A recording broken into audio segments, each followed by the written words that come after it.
Welcome to BBC London. Coming up on the programme. A large-scale search for an 11-year-old girl who went missing in the Thames near City Airport will be live at the scene in a moment, also tonight.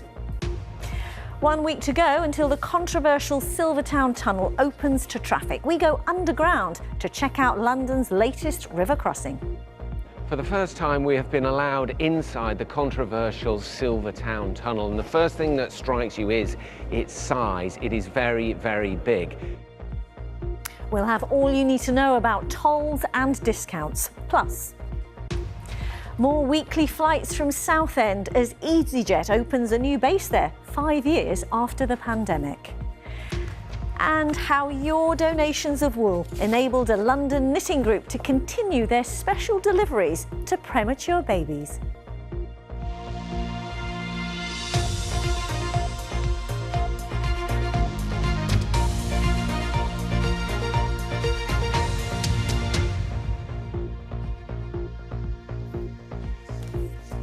Hello and good evening to you. We start with news of a large-scale search for an 11-year-old girl who went missing in the River Thames. To give you a sense of where we're talking about, it's North Woolwich, that's near London City Airport. Well, we can join my colleague Asad Ahmed, who's there for us. And Asad, a deeply upsetting story, and you've been hearing from people who were trying to help. Yeah, it's just over 5 hours now since a girl went into the River Thames. We understand she walked down this slipway which leads right into the Thames. There's no barrier stopping anyone from doing that, but it does get very slippery as you reach the end. Now, I understand from speaking to people that the girl took her shoes off, her coat and put her phone down. She was with a couple of other children. Now, whether she slipped in, whether she went in to dip her her feet in the water, we don't know. But she did end up falling in. Two of her friends then ran up this slipway to nearby homes. They knocked on the door of one person, Shalene, who then quickly got her neighbour involved as well to try and help. I spoke to both of them just a short time ago. The first thing I done was run over to Fishguard, and they've got their lifeguard rings. So I ran over there, got that. The man up in the building said, I've called the police, but I can see the little girl's hands going down.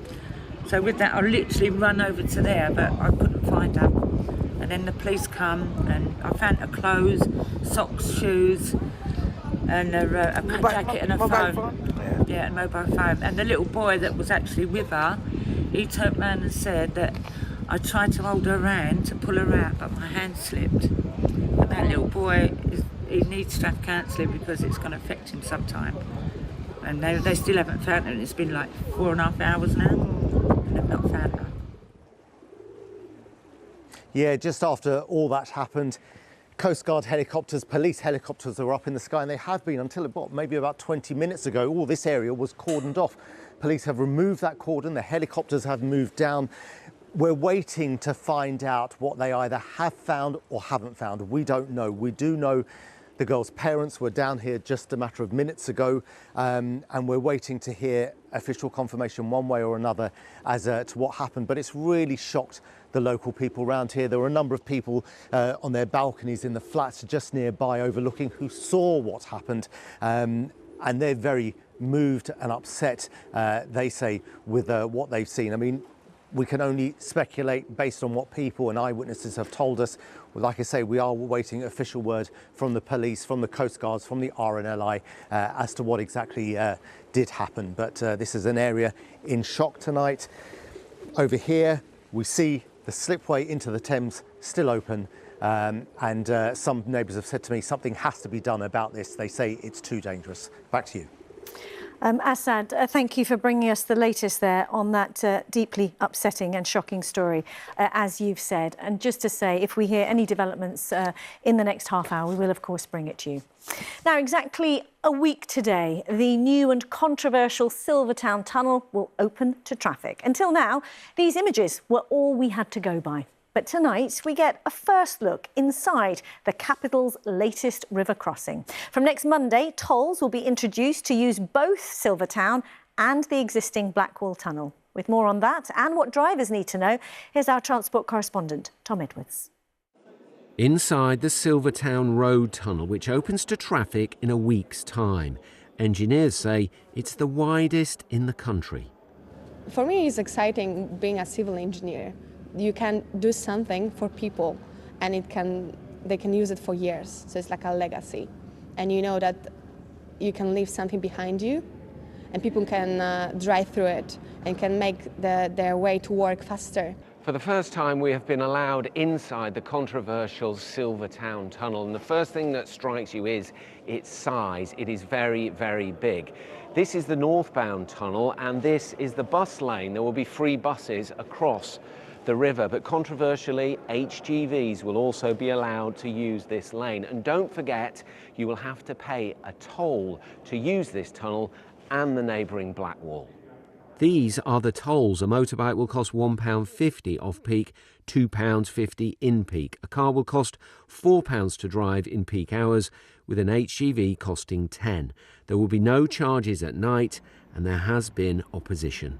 It's a bigger tunnel. It's going to bring huge juggernauts through Greenwich into Newham. These are things that we've never seen before, past our schools, thousands of kids at schools. And it's going to bring pollution, it's danger.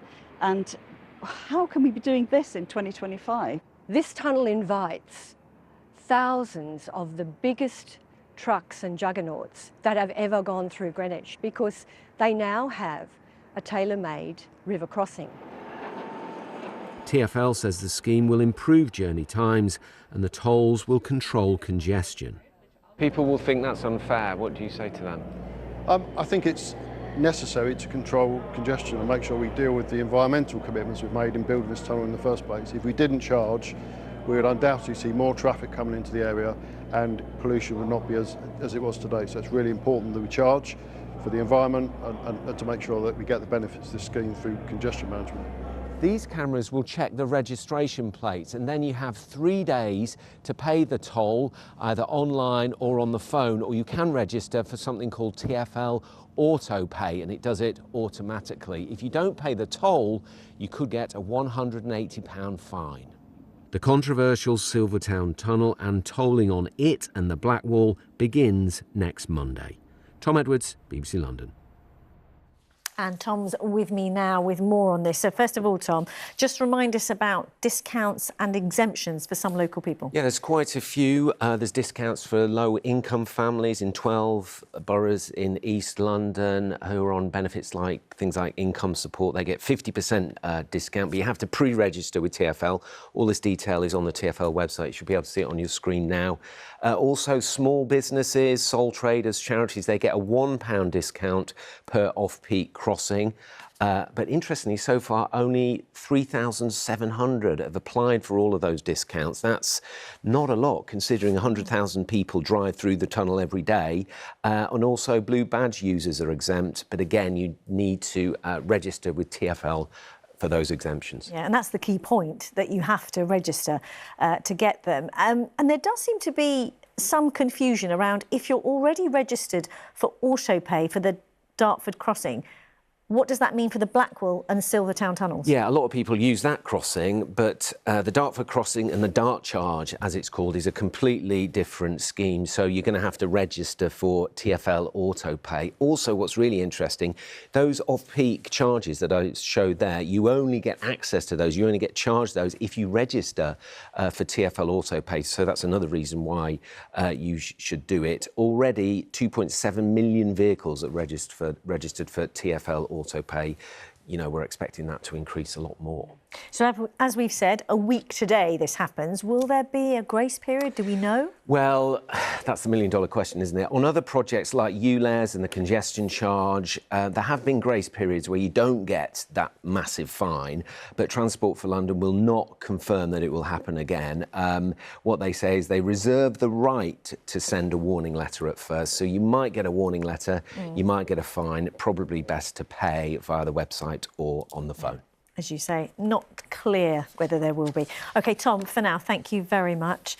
And do grab your smartphone, as we'd love to hear from you. If you've got any questions about the Silvertown tunnel or how it will impact you, as Tom said, a week today it happens. Just scan the QR code, as you can see on the right of your screen, or you can email hello BBC London at bbc.co.uk.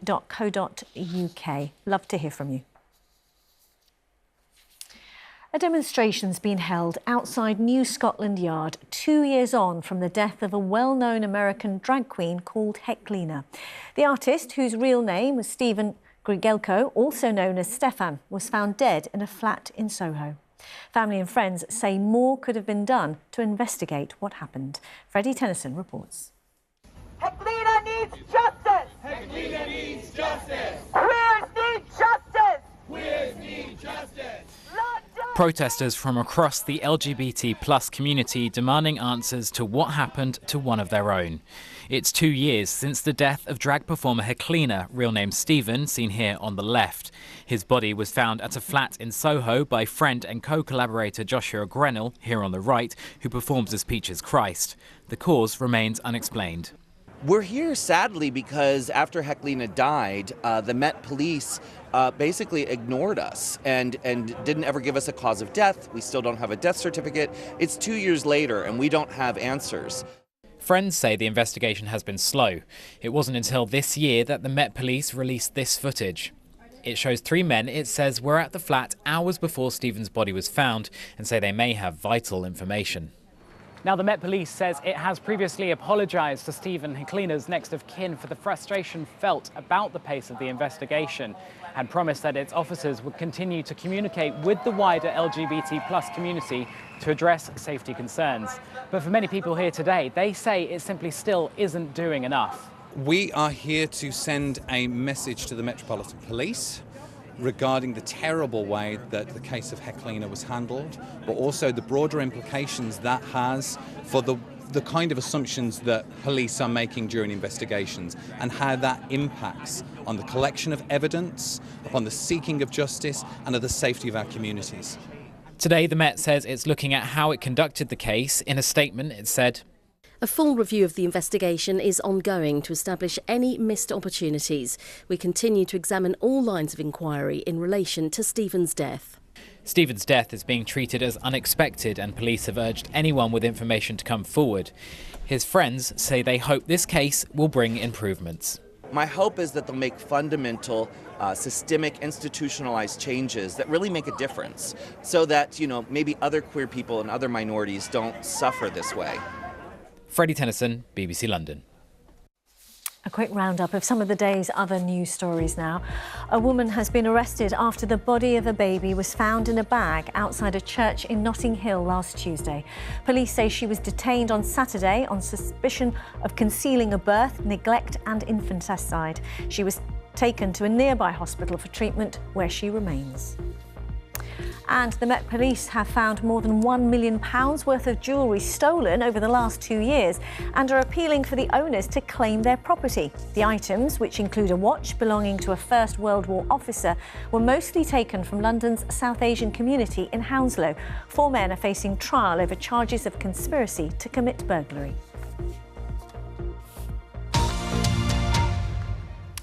Budget airline EasyJet has opened a new base at London's Southend Airport 5 years after withdrawing services during the COVID pandemic.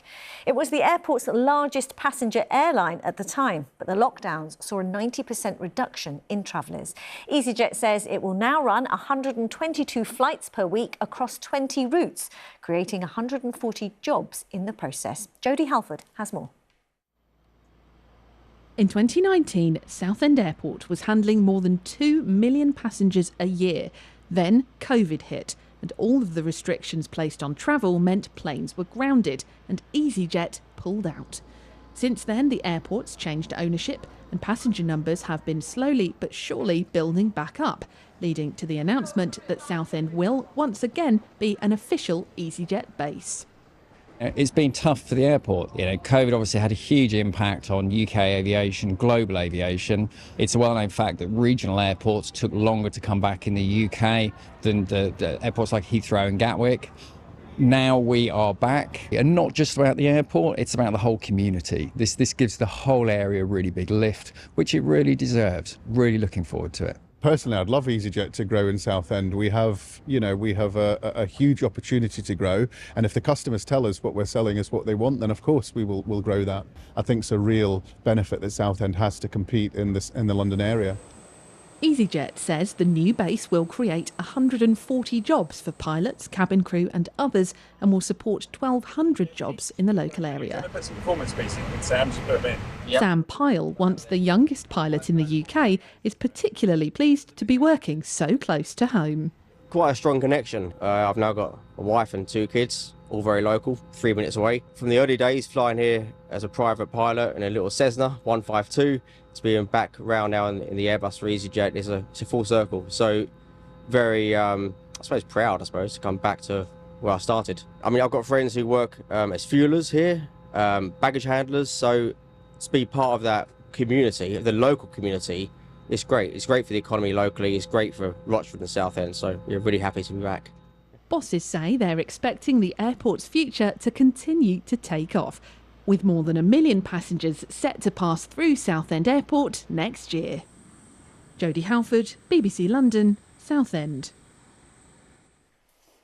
OK, to Wimbledon now, and the row over expansion plans for 39 new tennis courts and an 8,000-seater stadium. You can see outlined in red there. The plans have been approved, but the 156-year-old club's bosses face a judicial review over the controversial plans. BBC London's Barry Caffrey is in Wimbledon this evening. Over to you, Barry. Hi, Riz. Yes, this is the Wimbledon Park golf course. We're just across the road from where the tennis championships take place. And this whole area would be completely transformed if these proposals were to go ahead. The proposals would expand the club from 45 hectares to 115 hectares. Now, the proposals were first launched back in July 2021. They've been quite controversial, it's fair to say.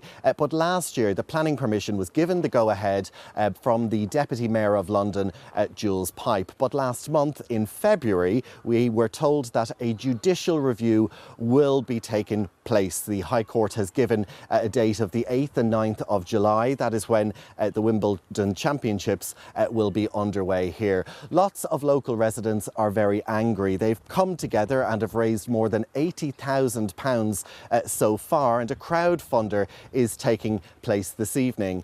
Leading that is Andy Hamilton, the writer and comedian who will be presenting tonight, as well as Susan Cusack, who is one of the leading members of the Save Wimbledon Park campaign group. I met up with both of them here a little earlier. We are against this because it is a total annihilation of 73 acres of metropolitan open land, Grade 2-star heritage parkland, which has got the highest protection. It's in a conservation area, it's a registered park and garden, and the entirety will be excavated to a depth of between 1 and 9 metres, meaning that very, very little will be left in terms of biodiversity, wildlife, any plant life, basically. Well, I'm against it because it is so enormous that, when they first began mooting it many, many moons ago, it was going to be a couple of tennis courts. Then all of a sudden it was a few more tennis courts and maybe some buildings.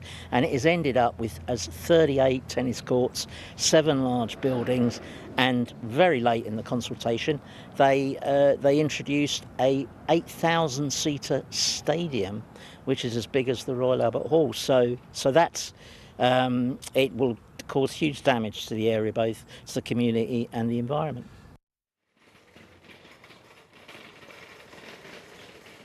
Well, we have also heard from the Mayor of London. The Mayor believes this scheme will bring a significant range of economic, social and cultural benefits to the local area, the wider capital and the UK economy. We have also heard from the All England Lawn Tennis Club. They say our plans will not only secure the future of the championships by bringing our qualifying competition to SW19, but will also deliver significant year-round benefits for local people, including a more than 50% increase in green space for the public to enjoy.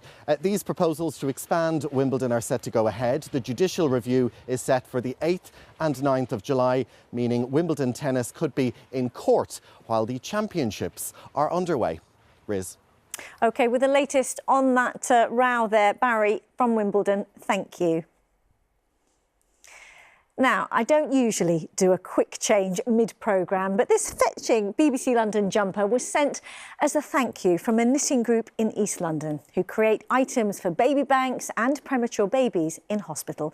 We featured them on our programme late last year and they were inundated with your donations of wool. So thank you, because it's enabling them to continue their great work. Paul Murphy-Casp went to see the Nimble Fingers Knitting Group in action. Brought some little hats for your babies. A special delivery to some of the most vulnerable young Londoners. You might remember the Nimble Fingers Knitters after BBC London featured the group last October. Since then, they were inundated with generous donations of wool from up and down the country. Marvellous, really is. Irrespective of where you've got it about in your house and in the garage, all the wool.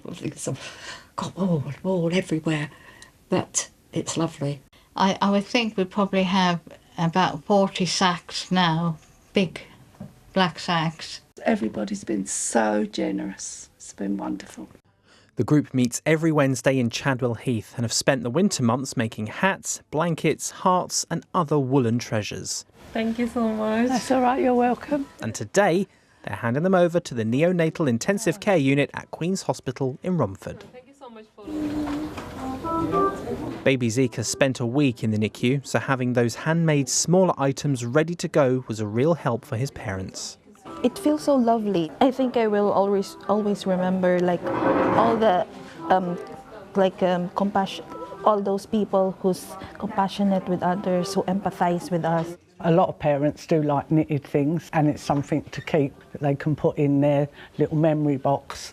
I know myself, I had a premature baby and I was given certain things and I kept them in a little memory box so that I can look back.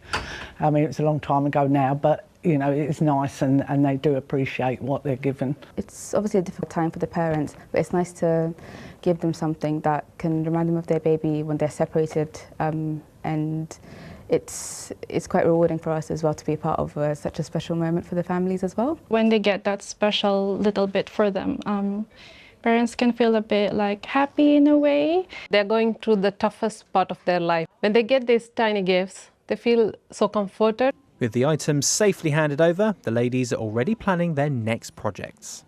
It's giving something back to the community, really. That's how I feel about it. As well as being kind of a hobby for me, but I wanted to give something back. We'll just carry on knitting, and obviously if new projects come along, then we'll take up the challenge. So keep the group going. Yeah, oh yeah, we will. Come and join you.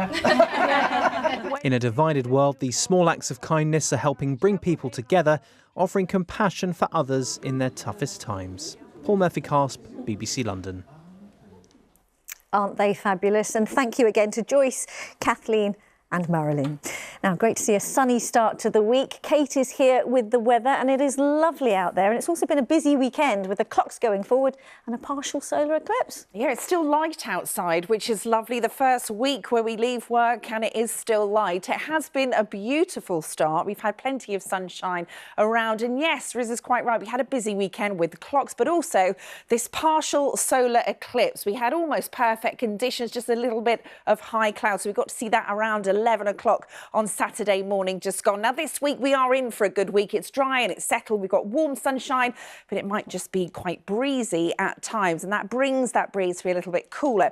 Now this was earlier on, plenty of sunshine as you can see, just a little bit of cloud edged in through the afternoon, but it has been very sunny. It's still quite sunny outside as well. Now, as you can see, as we head into the evening, we've still got clear skies here in the southeast. We're going to hang on to them, maybe a little bit of cloud, but really nothing to get in the way of those clear skies. And of course, the temperature drop. It is going to be another chilly one, the minimum down to 2 or 3 Celsius. But as we head towards dawn tomorrow, that breeze is going to start to strengthen. So tomorrow's going to be a breezier day, quite a good day actually, if you've got some washing to get out on the line, because it's dry, we've got loads of sunshine, and the temperature not quite as warm as today. Today we got up to 17 Celsius at Kew Gardens. Tomorrow probably around 15 or 16, and that's thanks to that breeze.